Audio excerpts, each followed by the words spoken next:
네, 여러분 반갑습니다. 전부 다 이 새로운 각오로 얼굴이 반짝반짝해야 되는데 끝날 때쯤은 그렇게 변할 수 있겠죠. 네. 요즘은 정말 양 측면이 양극단이 공존하는 시대 같습니다. 우리 경제적인 측면을 따져보면 오늘도 전광판이 파란색이냐 빨간색이냐 뭐 이러면서 주식시장의 화랑을 쳐다보고 즐거워하는 사람이 있는 반면에 저게 덫이 나오고 뭔 상관있지, 세상은 좋아진다는데 내 삶은 왜 아무런 변화가 없고 오히려 더 나빠질까, 저거 다 사기다 뭐 이렇게 보는 양 측면이 실제로 공존합니다. 양극화라고 하는 게 뭐 우리 시대의 모든 측면 모든 분야에서 심각한 문제가 된 것 같아요.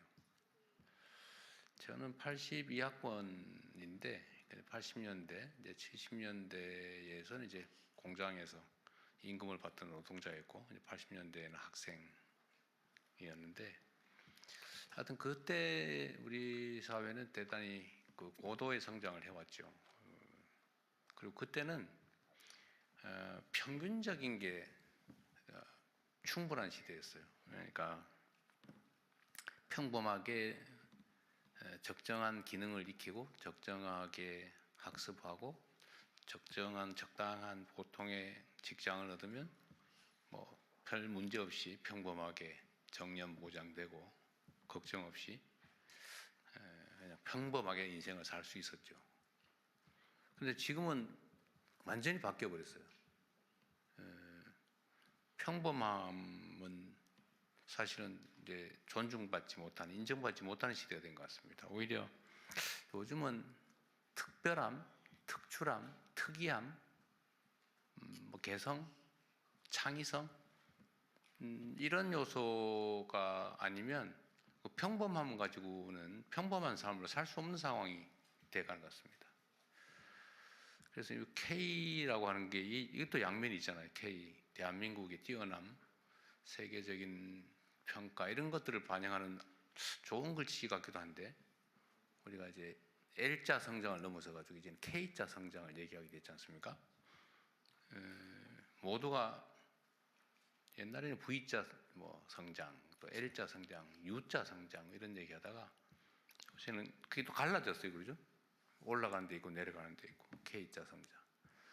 좋아지는 데는 더 좋아지는데 다른 대부분의 경우 또 좋아지지 않더라, 더 나빠지더라, 갈라지더라. 이것도 양극화죠, 결국은. 그래서 이 불평등, 양극화가 격화되니까 사회적인 갈등도 심해지고 또 전체적으로 한꺼번에 성장 발전하지 못하니까 기회가 또 총량이 부족해지고, 그러니까 사회적으로 취약한 세대라고 할 수 있는 이제 청년 세대, 이게 신규 진입 세대죠. 새로운 진입 세대인 청년 세대들은 기회가 부족하다 보니까 도전하면 실패할 가능성이 훨씬 많고 또 새로운 기회를 얻기도 어렵고 도전할 기회조차도 주어지지 않는, 그래서 사회적 불만도 사실은 커질 수밖에 없는 그런 상황이 돼갑니다. 이 길이 뭐냐? 이게 지금 뭐 경기가 좀 회복되고 좋아진다고 하는데 그건 정말 특정 소수만 그렇다. 그때 해결책이 뭐냐? 일자리는 어떻게 되는 거냐? 뭐 좋은 일자리라고 되게 우리가 대기업, 뭐 공공기관, 뭐 이런 데 몇 군데 치잖아요. 근데 전체 일자리 중에서 뭐 한 20% 정도밖에 안 된다. 나머지는 별로 취직하고 싶지 않은 일자리다. 그래서 뭐 그런 데는 외국인 노동자들로 채워지거나 아니면 뭐 차라리 이러니 쉬고 말겠다. 뭐 이런 영역들이 엄청 많아진 것 같아요. 그래서 좀 우리 정부에서도 이 문제를 어떻게든지 돌파구를 찾아보자라고 한 게 결국은 이제 창업이죠. 창업 사회로 가야 한다. 우리 대한민국 국민들은 정말 뛰어난 역량을 가지고 있습니다. 예를 들면 감수성도 그러하고 또 뭐 교육 수준도 그렇고 또 성실함이나 또 집요함, 손기술, 그러니까 뭐 기능이죠. 또 사회적인 인프라, 모든 여건들이 아주 좋은데 전통적인 방식으로 평범하게 일자리를 고용되는 일자리를 좋은 일자리를 만들어내는 건 한계가 있는 것 같습니다. 최근에 아틀라스라고 그러나요? 인공지능 로봇을 이제 노동 현장에 투입한다고 하니까 막 그 회사는 주가 올라가고 막 각광을 받는데 현장에서는 야, 저 로봇 들어오면 우리 일자리 없어지는데 저 로봇 설치를 막자 뭐 이런 운동을 하잖아요.